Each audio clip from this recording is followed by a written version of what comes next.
जय माँ भगवती, हर हर महादेव।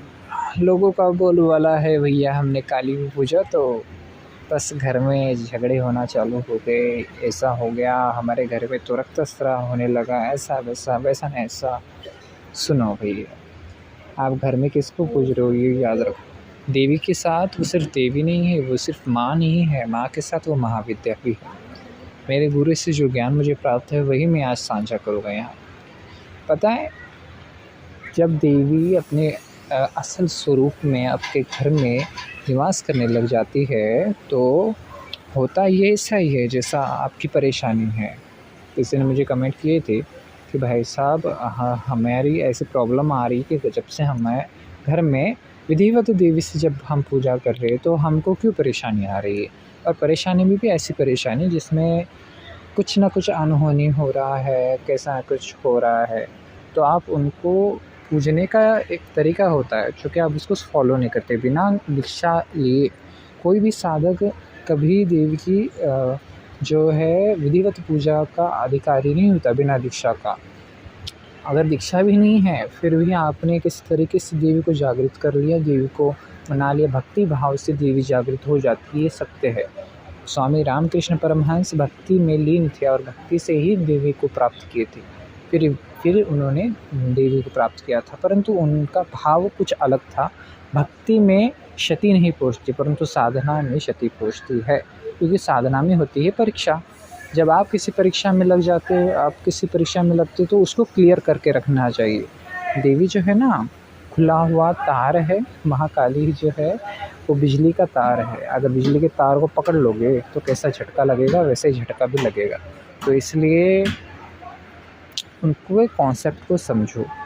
देवी महाकालिका जो है शमशान की वासिनी अधिष्ठात्री है। इसका गलत अर्थ मत निकालोगे शमशान में जाकर ही पूजा करनी पड़ेगी, बिल्कुल नहीं। घर में पूजो तो शमशान टल जाएगा, ऐसा होता है। क्योंकि घर में जब देवी महाकाली दक्षिणा काली की जब पूजा घर में होती है, गृहस्थों के लिए अलाउ है कि भद्रकाली अथवा दक्षिणा काली, इन दोनों को पूजने का अधिकार सभी को है।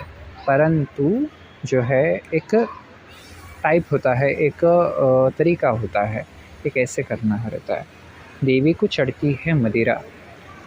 मंदिरों में, बड़े बड़े मंदिरों में, चाहे वो दिल्ली वाली कालका को पूजो, चाहे काली मरघट वाली कालका को पूजो, चाहे कलकत्ता वाली काली माँ को पूजो। जो रामकृष्ण परमहंस उनका जो मंदिर है उसमें तो आपको कहीं दिखेगा नहीं कि वहाँ माई को मदिरा चढ़ रही है, पर वहाँ भी चढ़ती है और वहाँ भी बलि होती है। देवी बलि प्रिया है। बलि का अर्थ ये नहीं कि पशु को मारकर खा लो या देवी को चढ़ा दो, नहीं, ये गलत है।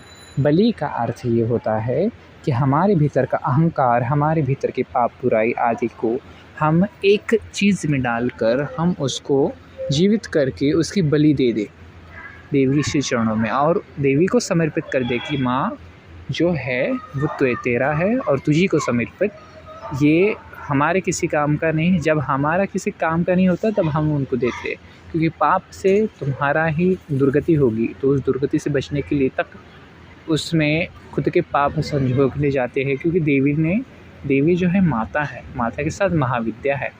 और एक तरीका होता है इसमें कि अपने रोग, अपने पाप जितने भी हैं, जो भी कष्ट है, उस सब में एक वस्तु में डाल के उस एक पर्टिकुलर वस्तु की बलि दी जाती है। तो उससे वो निजात मिलता है। जो भी व्यक्ति है उनको जो तकलीफ़ में है उनको उस चीज़ में आराम मिलता है।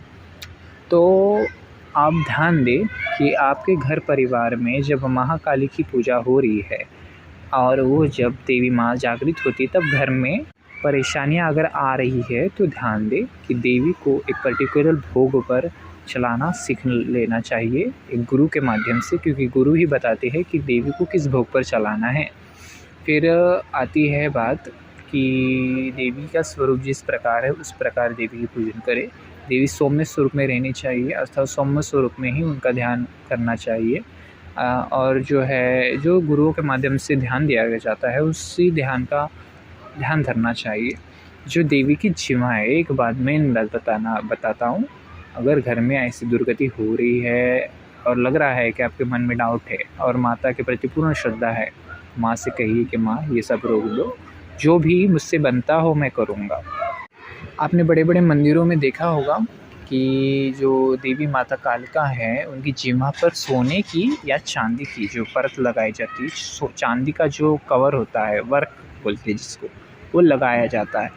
तो देवी की जिह्वा मांगती है रक्त, ये रियलिटी है। देवी की जिह्वा मांगती है रक्त, तो उस रक्त को रोकने के लिए जो है रजस्व भाव का जो है एक धातु होता है, उसको कहते हैं चांदी।